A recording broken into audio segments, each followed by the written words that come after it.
I filed for divorce. A poor wife is useless after all. My husband suddenly shocked me with these words. Moreover, while I was away on a business trip, not only did he file for divorce, but he also married his lover. Furthermore, my husband said, "You, a poor person, married me for my wealth, right? I won't fall for that, so give up any claim to the property." As if I married him for his money. When I confronted my indifferent husband, who had always treated me like a poor person and scorned me since our marriage, he started to unravel. Ultimately, he spiraled down to rock bottom. My name is Karen, 35 years old. My father passed away when I was in kindergarten, and since then, my mother raised me and my sister by herself. I was grateful to my mother, but deep down, I always wished I had a father. Of course, I didn't necessarily want a new father, but I always dreamed of living happily ever after with my husband, surrounded by children, though I didn't know how many we'd have. Life on just my mother's earnings was far from wealthy, but we were happy as a family of 3. However, the poverty I grew up with never left me, even after I started working and earning a decent salary. Even when I was single, my grocery shopping at the supermarket centered around discounted items, and I would stock up during sales if the items wouldn't go bad. Eating out was out of the question, and for meals alone, I wouldn't even buy convenience store bento. For drinks, I would bring tea in a thermos. Before I knew it, saving money had become like a hobby of mine. I married my husband, John, 4 years ago. We met through an acquaintance and hit it off. Unlike me, who grew up poor, John was wealthy from a young age, and our views on money and values were completely different. However, I was drawn to his kindness and the new world he showed me. We started dating soon after meeting, and as I was over 30 and eager to get married, we tied the knot in less than a year. We decided to move into my apartment, which was close to both our workplaces. It was a company-subsidized apartment, so the rent was quite cheap, one of the reasons we chose it as our new home. After marriage, I continued paying the rent, and John contributed to other living expenses. This was how our married life began. John had a somewhat traditional view of gender roles, believing women should quit their jobs and take care of the home after marriage, and that men should support women while women manage the household. I found these views of him cool and masculine at the time. Before our marriage, he suggested I become a homemaker, saying he would support me. He probably thought of me as a domestic woman, good at cooking and cleaning, which made me happy at that moment. However, I loved my job and had important responsibilities at work. I didn't hate household chores, but being a full-time homemaker wasn't an option for me. If I quit my job and became a homemaker, we would have to leave this apartment as it's company subsidized.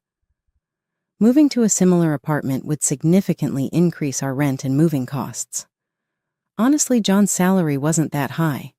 If we had children, our financial needs would increase, and I would inevitably need to keep working. Thinking about our situation, I decided to earn as much as I could while I could, and since I was paying the rent, I felt I needed to continue earning. I subtly brought up these points, including the need to move out of the apartment, in a conversation with my husband, John. This was probably the first time I contradicted his opinions. "Hey, about you wanting me to be a homemaker. I'll take care of the house, but can I continue working until we have kids? I want to save as much money as we can for now." "Huh? Are you saying my salary isn't enough, or do you just want more money to spend?" "It's not like that. Kids are expensive, and I want to save up for that. I can even use my earnings for our living expenses. It's better to have more money, right?" "Right. Your annual income is $15,000, right? It's not much, just enough for the rent, but it's better than nothing. It's better than lounging around at home." "All right, but don't slack off on the housework." "Thank you. I'll keep working until we have kids. Of course, I'll take care of the house too." Though I felt uneasy about some parts, I managed to convince him to let me keep working. but in hindsight, this might have upset him. Balancing work and household chores was harder than I expected. My days were incredibly busy. I was a full-time employee, not part-time. I woke up early to prepare breakfast, lunch boxes for both of us, do some prep for dinner, and tidy up the house. When I got home, I prepared dinner, heated the bath, and did laundry after John went to sleep. Honestly, there was barely any time for us as a couple, and I began to wonder if this was really what a marriage should be like. On the other hand, John, who acted like a traditional husband, did absolutely nothing at home. He must have seen how busy I was with household chores, but he would just eat dinner, drink beer, and relax when he got home. He'd bathe alone as soon as it was ready, then go to his room. I wished he would help out a bit, given how hard I was working, but I couldn't say anything, fearing he'd tell me to just quit my job. Despite his lack of help at home, I naively hoped he would change once we had kids. However, our relationship had grown distant, making the prospect of having children unlikely. I decided to discuss it with John. "Hey, we should start thinking about having kids, right?" "Huh, kids? You're quite energetic considering you're tired from work and chores." "It's not about that. I want to have children." "We haven't been married that long. Isn't it too early for kids?" "Maybe for you, but I'm already over 30. Women have a limited time to have children. It's getting harder to conceive as I get older. It's almost too late." "Then we don't need kids. If we have one, you'll expect me to help, right? You know I'm busy with work. I won't help with child rearing." "What?" "Declaring you won't help with child rearing even before they're born is strange, isn't it? I plan to raise them alone, but shouldn't you at least have the intention to help? It's your child too." "Child rearing is your job. I'm working to support the family, so I definitely won't help with the kids. You'll just complain that I don't help, and that you're doing it alone, making me the bad guy. You must have been indoctrinated with poverty and lots of kids since birth. We're not poor. We don't need kids." End of discussion. John abruptly ended the conversation and went to his room, leaving me standing alone in the living room. I was overwhelmed by tears. Not only was my wish for children rejected, but also my upbringing was mocked. Following this incident, our relationship deteriorated rapidly, and we hardly spoke anymore. There were no children and barely any communication. Maybe it was time to consider divorce. Yet, a faint image of my once kind husband lingered in my mind, making me wish we could return to the happy couple we used to be. Since then, I tirelessly juggled work and home responsibilities. I was incredibly busy with various tasks. Eventually, I took on a significant project at work, which meant more business trips and further distance from John. One day, as usual, I told him about an upcoming business trip, but his reaction was unlike any other time. "I'll be away on a business trip for about 10 days from tomorrow. Please take care," I said. "Another trip? You're always working hard. Take care, even though you must be tired," he replied, unexpectedly kind.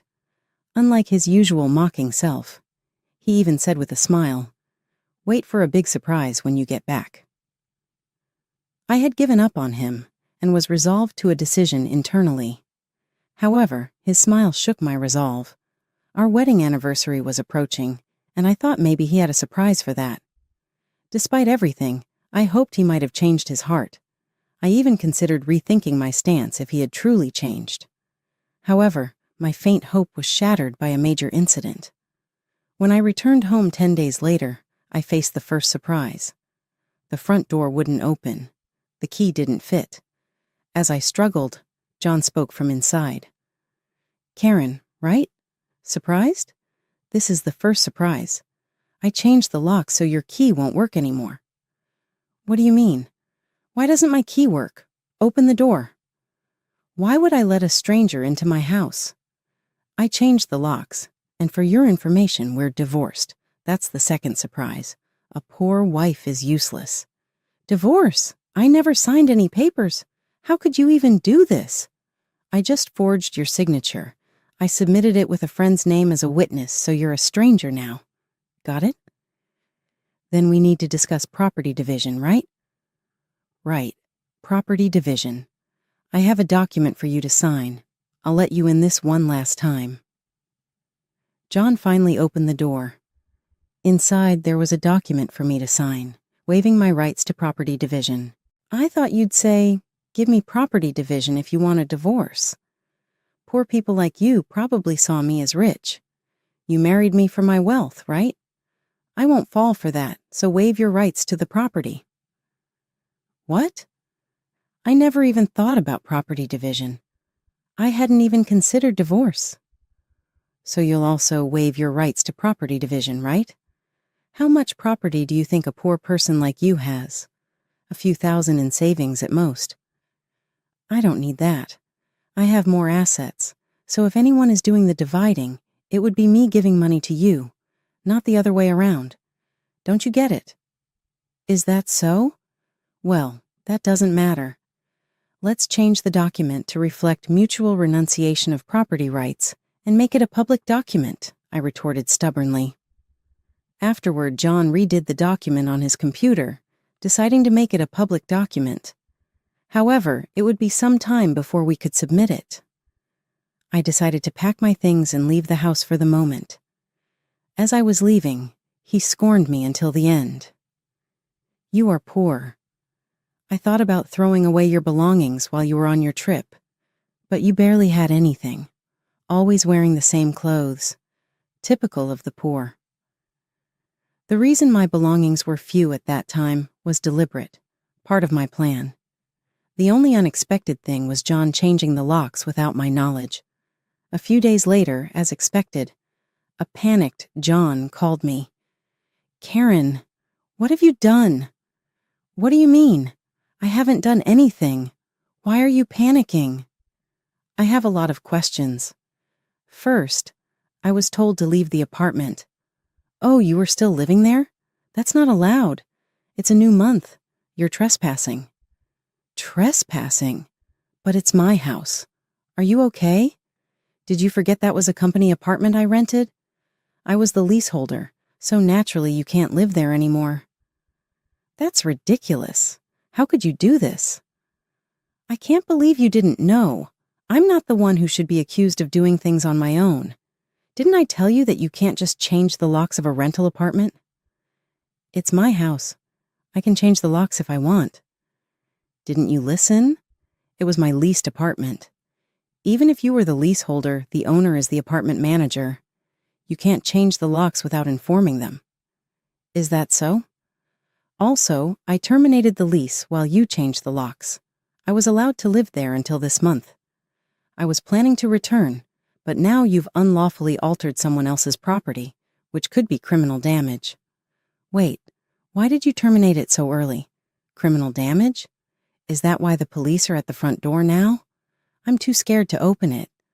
But I calmly replied, so the police did come. Don't worry, it's probably not for trespassing or criminal damage. It's better to talk to them. Why do I have to talk to the police? I know about the police because I reported you for filing the divorce papers yourself. It seems like you've committed crimes like forgery and fraudulent use of a private document.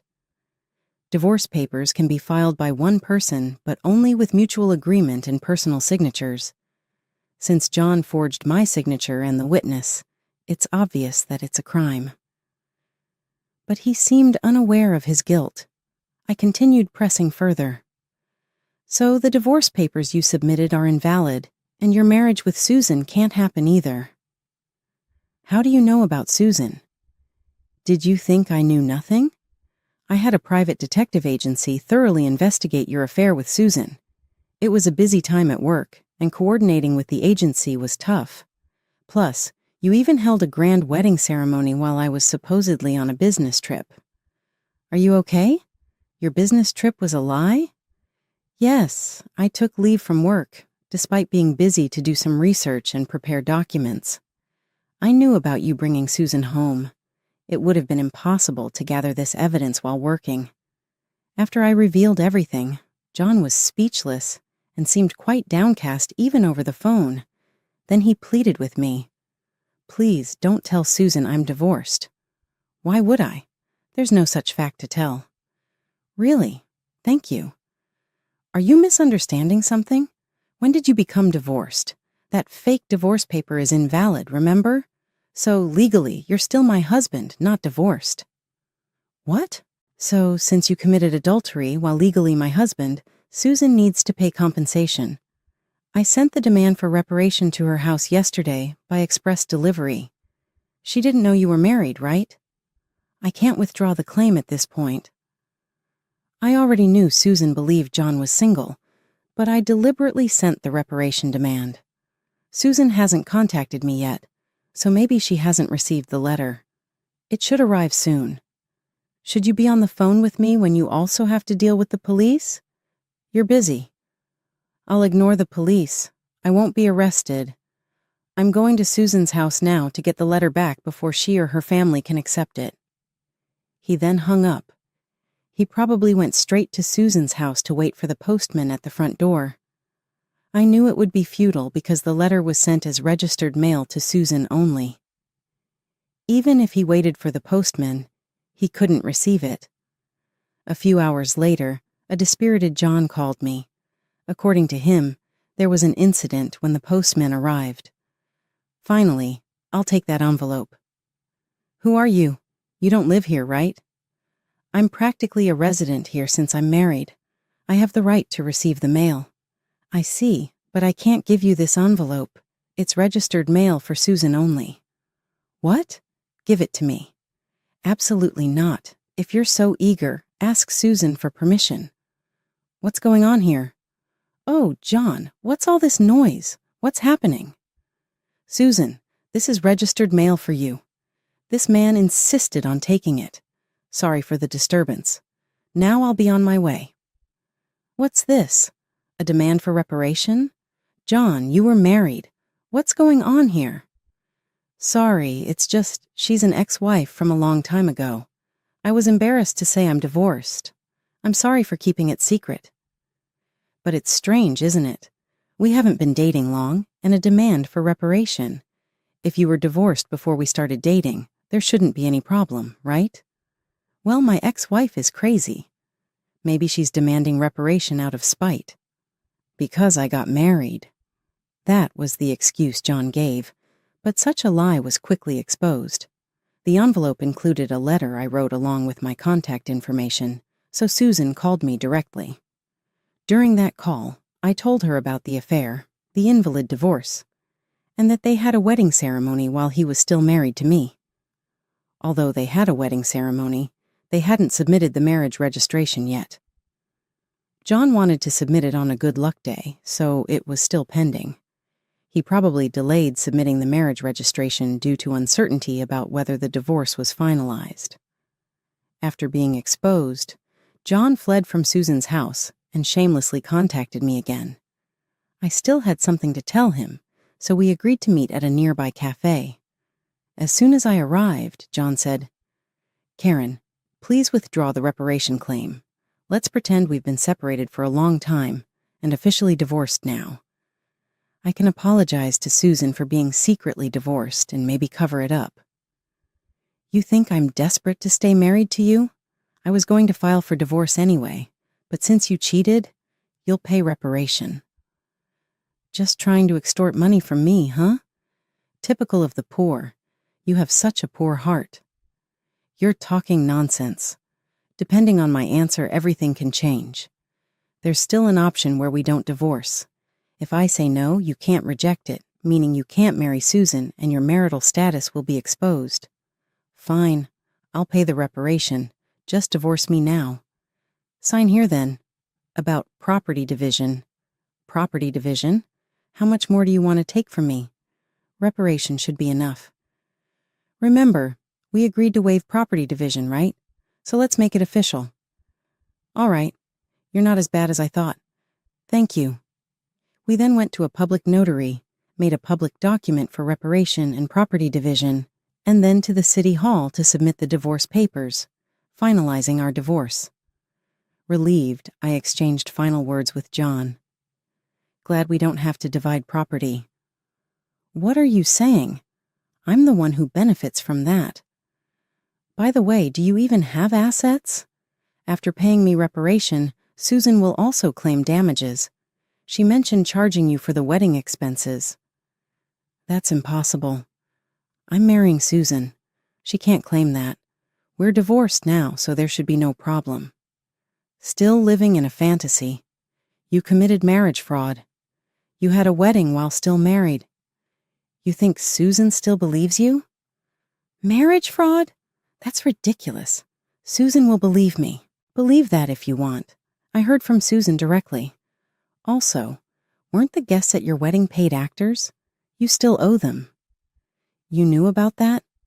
I haven't paid them yet. What does it matter to you? You could have just taken property division and been better off. That's what I wanted to tell you. Even if we had divided property, you would have benefited more. What are you talking about, poor woman? Your family is poor, and you only make $15,000 a year. Right? Even if you got a raise, it would be barely $20,000. You don't have any property. You keep calling me poor, so I thought you might be mistaken. Yes, my salary is indeed $15,000, but you know I work for a foreign company, right? It seems you have no interest in me, but I became a director of the American branch. It's not $15,000 per year, but per month. $155,000 per month. So that's an annual income of $860,000. $860,000? That can't be true. Of course, I haven't had the chance to spend such an amount, so I've been saving it for the future. The savings from before our marriage aren't part of the property division, but there's still a considerable amount since our marriage. So, I could have received half of that in the property division. You were my destiny after all. I'll get the divorce papers corrected. Are you okay? After all the contempt, you think I'd gladly undo the divorce? If you have that much money, you don't need to claim reparation, right? It's just a small amount for you. He who laughs at 1 cent will weep for 1 cent. This reparation is for the mental anguish you caused me. I'd like to claim more, honestly. And since we've made it official, make sure to pay it even in installments. I'll be penniless. Also, don't go back to that apartment. Your belongings should have been moved to your parents' house by now. You thought I had few belongings, but that was because I had already moved most of them. Were you that indifferent to me? I can't have so little, so I have to go back to my parents' house. They don't know anything yet, do they? Let me explain. Don't say anything. I've already told them everything. It's only right to explain why we're divorcing. Oh, and your father said, "Don't ever step over our threshold again." So you have nowhere to go. He collapsed, and I left the cafe. Later, I heard he caused trouble at the police station. Despite my advice, he went back to the apartment. He sat there aimlessly in the empty apartment until the manager called the police, and he was taken away. I'm not sure if it was for obstructing public duties, trespassing, or for the falsified divorce papers. Eventually, his parents took responsibility for him. After talking with me and learning about Susan, they decided that apologizing and paying damages to Susan's family came first. They went to Susan's house to apologize, kneeling in front of her family. They settled everything without pressing charges for marriage fraud, even paying for the wedding expenses. I had expected them to sue, so it was disappointing they didn't. So I decided to pursue legal action against him for forging the divorce papers. John offered a settlement, but I didn't withdraw the lawsuit. I didn't want him to think everything could be solved with money. I wanted him to be convicted and understand the gravity of his actions. Even if it cost time and money, I left everything to my lawyer, so it wasn't too burdensome for me. Even though it took time, John was exposed for his actions and the marriage fraud at his company. He couldn't stay there anymore. After being detained by the police and subsequently absent without leave, he was eventually fired. He ended up living at his parents' home, working all day at a relative's construction company. His father took all his earnings, leaving him with no income. I thought his parents wouldn't abandon him, but they were stricter than I expected. They paid my reparation and Susan's compensation, planning to make him work like a horse until he repaid everything. He lived in a shed-like place with no electricity, receiving only $5 per day for food, deducted from his salary. They planned to disown and kick him out once he's repaid everything. A harsh fate.